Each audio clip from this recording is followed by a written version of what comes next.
Geralmente, uma das metas, né, enfim, para os anos que se iniciam está em cuidar melhor da saúde, dar aquela melhorada no corpo, perder peso, ficar mais saudável fisicamente.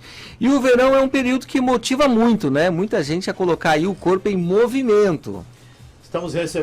Estamos recebendo o educador físico e nutricionista Ismael Mesquita, está aqui com a gente, para trazer algumas dicas, né, para quem quer dar uma valorizada no novo, para que a promessa não fique só ou no papel ou no pensamento, tem que colocar na prática, né, certamente, senão não adianta, né. Ismael, bom dia, meu caro, bem-vindo, tudo bem? Bom dia, tudo bem? É um enorme prazer estar na Jovem Pan aqui. Muito bem. Trocar essa ideia sobre atividade física aí nesse período do ano.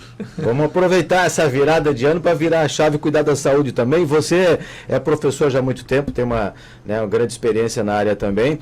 E aí te pergunto o seguinte, né, para quem ficou a maior parte do período ou do ano aí no sedentarismo, como é que a gente muda, né? Essa chave, aproveita esse momento e pensa, não, 2023 vou mexer mais, vou cuidar da saúde. Qual é o primeiro passo, hein, professor?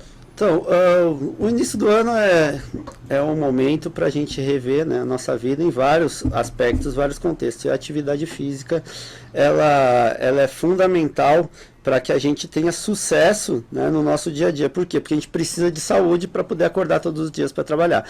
E o verão é um momento que é muito legal para isso, porque o clima ele é muito propício a isso. As pessoas vão para a praia, as pessoas mostram mais o corpo, então a gente até se alimenta melhor, a gente tem uma tendência a comer alimentos mais leves, porque o clima está mais quente, né? Então, assim, o ideal é aproveitar a motivação desse período para criar um hábito de atividade física, porque é comum as pessoas, hoje em dia a gente tem muita informação e a gente sabe que precisamos praticar exercício físico para manter a nossa funcionalidade e ter uma longevidade com qualidade de vida. Só que o que acontece? As pessoas se motivam, vão para academia, vão no nutricionista, vão no mercado, fazem as compras, começam uma alimentação saudável por 2, 3 dias, aí quando vê já vem um happy hour, tá calor, vamos tomar um chopinho, e aí quando vê, no outro dia tá de ressaca, aí não vai, aí já vai arrumando vários motivos para não continuar. Então o ideal é pegar a motivação do momento para criar o hábito de fazer atividade física, pelo menos 2 a 5 vezes por semana. Professor, a gente sempre brinca aqui, né, que tem aqueles atletas de final de semana, né, que nunca fazem nada e quando vão fazer dão um estiramento na coxa, acabam, enfim, quebrando o tornozelo, né, aquela coisa toda, aquela história cãibra, que é aquela história que a gente já conhece, né. E aí a pergunta que fica no ar é justamente essa, né, que dica que o senhor, né, passa para os nossos ouvintes antes de iniciar qualquer atividade física, para não ficar indisposto já logo em seguida, né? O importante é fazer uma avaliação física, né, com um médico, né, clínico geral ou cardiologista, né, ter sempre os seus exames em dia e quando for começar a fazer o exercício, ter o acompanhamento de um profissional de educação física, porque as pessoas, elas... cada um tem um condicionamento físico diferente, depende, né, das atividades diárias que ela executa, depende da prática de atividade física prévia e tudo. O que a gente vê no atleta de final de semana? Geralmente, em algum período da vida, esse atleta praticou atividade física regular e tinha uma certa performance, só que fica parado por certo tempo, e aí quando vai praticar, ele quer praticar na mesma intensidade e com o mesmo desempenho que ele tinha antes, e aí é que vem essas lesões. Então o importante é começar de forma gradual. Se está parado há muito tempo, faz uma avaliação com um profissional de educação física, vê se ele tem que começar fazendo uma caminhada, se vai fazer um esporte mais leve, se tem que fazer uma musculação na academia para ganhar um condicionamento físico, e aí por diante a gente vai fazendo um aumento gradativo da intensidade do exercício. Assim, quem está na praia é legal começar com uma caminhada no final de tarde ou no início da manhã, né, já evitando aquele período de calor extremo, né, e de maior radiação solar. Pode começar fazendo uma corrida intervalada, então vai depender do que você conversar com o profissional que está lhe acompanhando, mas o ideal é sempre procurar um profissional, assim, porque ele vai poder te aconselhar e vai poder te passar o melhor cenário para você poder praticar atividade física de forma regular e obter um melhor rendimento do seu corpo, né? Essa sua fala já responde parte da minha pergunta que vou fazer agora. A gente já sabe a resposta, mas eu queria que você comentasse um pouquinho mais sobre esse item e explicasse também para o nosso ouvinte, que é a seguinte: professor, não existe regra, mas tem gente que prefere acordar às 5 da manhã, fazer atividade, começar o dia às 6 da manhã, 6h30, já embalado e tudo mais. Tem gente que acorda cedo, trabalha e faz a atividade no final do dia. Eu queria que você explicasse um pouquinho se existe alguma diferença e como é que eu consigo identificar o que é melhor para mim. Será que melhor funciona de manhã quando acordo, ou atividade no meio da tarde, no final da tarde, início da noite? Como é que a gente identifica o que é melhor para cada um nesse sentido aí? Perfeito, excelente pergunta, porque, como eu falei antes, a atividade física tem que ser feita de forma regular. E para a gente fazer a atividade física de forma regular, a gente tem que encaixar ela em um período que seja confortável para nós e não nos impeça de fazer as atividades diárias, né, de trabalho ou de demandas de família. Então, o ideal é, se a pessoa acorda cedo, tem energia e disposição para treinar cedo, ela vai para a academia cedo, experimenta, ela ajeita na rotina, vê, eu consigo treinar, me sinto bem, consigo tomar meu café e trabalhar depois, me sinto mais disposto, então eu vou treinar pela manhã. Só que tem pessoas que às vezes dormem um pouco mais, né? Tem uma rotina de trabalho aonde não conseguem um tempo para se exercitar nas primeiras horas da manhã e aí treinam no final da tarde, que a gente chama na academia de horário nobre, né? É o horário nobre porque normalmente as academias estão lotadas, das 6 da tarde até as 9 da noite, porque o pessoal sai do trabalho e treina. Então, o ideal é experimentar e ver qual período se adapta melhor.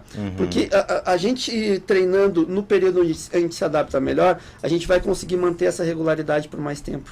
Certo. Então, assim, o ideal é a gente ver em qual período do dia se adapta melhor, tanto para o nosso corpo quanto para a nossa rotina. O senhor também é nutricionista e é gestor de uma rede de academias aqui em Joinville, né? E muitas pessoas devem procurar, né, usar esses anabolizantes ou complementos alimentares para agilizar esse fortalecimento de musculatura do corpo. Tem algum cuidado especial nesse manuseio? Como é que funciona toda essa estrutura? Então, assim, nós que somos profissionais da área da saúde sempre primamos por mudança de hábito, porque o que realmente vai fazer a diferença no ganho de qualidade de vida e de condicionamento físico é a mudança de hábito. É a prática da atividade física regular com um cuidado com a alimentação, né? Então, assim, o que acontece? Nós sabemos o que devemos fazer, mas muitas vezes não fazemos por conta da rotina, por conta de falta de motivação, por conta de N problemas que aparecem no nosso dia a dia de uma vida tão corrida. Então as pessoas acabam querendo procurar caminhos mais fáceis. Daí buscam sempre uma pílula mágica, algum medicamento, algum tratamento revolucionário. Só que assim, ele funciona a curto prazo. Você pode fazer uso de um medicamento, se você for no médico, devidamente fizer uma avaliação, só que ele vai ser um coadjuvante. O que realmente vai fazer a diferença é o hábito e a prática regular de atividade física e o controle da alimentação. Então, assim, existem vários tratamentos e várias técnicas disponíveis, né? Temos vários profissionais no mercado, só que esses tratamentos eles devem ser acompanhados de atividade física. A gente, como profissional da saúde, da nutrição e da educação física, sempre primamos por fazer atividade física e se alimentar de maneira correta, se alimentar de maneira diversificada, com mais alimentos in natura, menos alimentos industrializados, né? Durante a gente diz, desembale menos e descasque mais, né? Mas se a equipe que está atendendo o paciente achar que ele precisa de um tratamento que seja coadjuvante, que vá potencializar, ele pode fazer, mas o primordial é a atividade física regular e o controle da alimentação. Quando a gente fala, professor, sobre atividade física, vem a questão da preocupação com o cuidado com a saúde, e aí tem aquela pessoa também que, além de cuidar da saúde, quer ganhar massa, né, muscular e tudo mais. E aí, dentro desse contexto, eu lhe pergunto o seguinte, o que acaba sendo mais ideal no ganho de massa e tudo mais, né? 2, 3 vezes por semana ou depende de cada indivíduo, hein? Então, assim, você falou ali, cuidar da saúde ou ganhar massa, mas ganhar massa é cuidar da saúde. É cuidar, né? Uma coisa está ligada à outra. Porque o que acontece? A gente, com a população ficando mais velha, a gente tem uma perda de funcionalidade muito grande e ela está muito ligada à perda de massa muscular. Então, um treinamento para condicionamento físico, longevidade, tá? Para envelhecer bem e funcional, ele deve ter treinamento de musculação e ele deve ter um treinamento aeróbico e ainda um treinamento de flexibilidade. Então, ganhar massa muscular está dentro do contexto da saúde. Quanto à frequência de treinos, a literatura nos mostra que fazer até uma vez por semana já dá um ganho de funcionalidade e condicionamento físico. Mas o ideal é treinar de 2 a 5 vezes por semana. Por que eu estou falando de uma vez por semana? Porque assim, como a gente tem uma vida muito corrida hoje e muitas pessoas cancelam os planos na nossa empresa por falta de tempo, que eles dizem.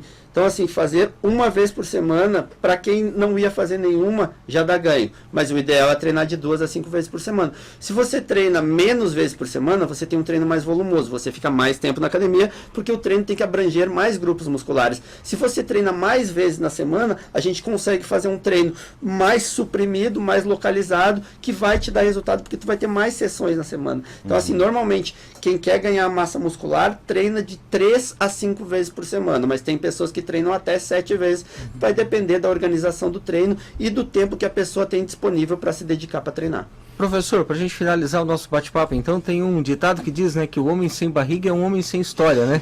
E aí tem aquela coisa do mito ou verdade. E a cervejinha? Realmente traz a barriga indesejável e se tem além do abdominal algum tipo de exercício, ou alguma dieta que não seja milagrosa, né, que a gente possa fazer para diminuir a barriga? Então, assim, falando primeiro no contexto da cerveja, da bebida alcoólica, assim, o álcool, ele é mais calórico do que o açúcar, ele é mais calórico do que um aminoácido proteína. Então, ele tem 7 quilocalorias por grama, o carboidrato tem 4 quilocalorias por grama e a proteína tem 4 quilocalorias por grama. Então, ele é bem calórico. Se a gente consumir num volume alto, a gente vai ter muita energia no nosso corpo, vai aumentar a síntese de gordura. Então, o que acontece? O ideal é que se diminua o consumo de álcool. Não existem níveis seguros para consumo de álcool. Inclusive, se teve um mito por muito tempo que dizia que consumir em pequenas quantidades era cardioprotetor, esse mito já caiu. Não está embasado, a gente não recomenda mais. Mas assim, quem quer tomar essa cervejinha, tomar 1 ou 2 vezes por semana, tomar uma latinha ou 2, não vai fazer, não tem problema nenhum. Você pode treinar regularmente, se alimentar bem e desfrutar da sua cervejinha, do seu vinho, da sua bebida favorita, que não vai trazer dano nenhum. E muitas vezes vai trazer até um benefício, né, psicossocial ali, você vai tomar um drink junto com seus amigos. Para perder a barriga. Então, assim, não tem receita milagrosa. Tá? Tem que fazer o exercício de abdominal em si não vai fazer perder a barriga, ele vai fazer fortalecer, porque os tecidos são diferentes, o tecido muscular e o tecido de gordura. O que faz a gente perder barriga é aumentar a atividade física, frequência de exercícios físicos durante a semana, a gente aumenta a frequência, aumenta o gasto energético e diminui a ingestão de alimentos. Então a gente faz um balanço energético negativo, que a gente chama. A dica é controlar a alimentação do maior número de dias da semana, de segunda a sexta, e fazer exercício de forma regular, pelo menos 3 vezes por semana. Professor, estamos ferrados. Dezembro tem 12 festas por semana de final de ano, então, ó, a partir de janeiro, todo mundo da Jovem Pan aqui vão ter que procurar a academia do professor lá e, ó, vamos cuidar da saúde. Professor, obrigado pela aula. Eu que agradeço. Um grande 2023 e é isso, né? Ganhar massa muscular é cuidar da saúde, é se mexer, é cuidar da mente, cuidar do corpo, e vamos lá com esse cuidado, né, total para iniciarmos bem o próximo ano. Obrigado mais uma vez. Maravilha, eu que agradeço a oportunidade. Um grande abraço.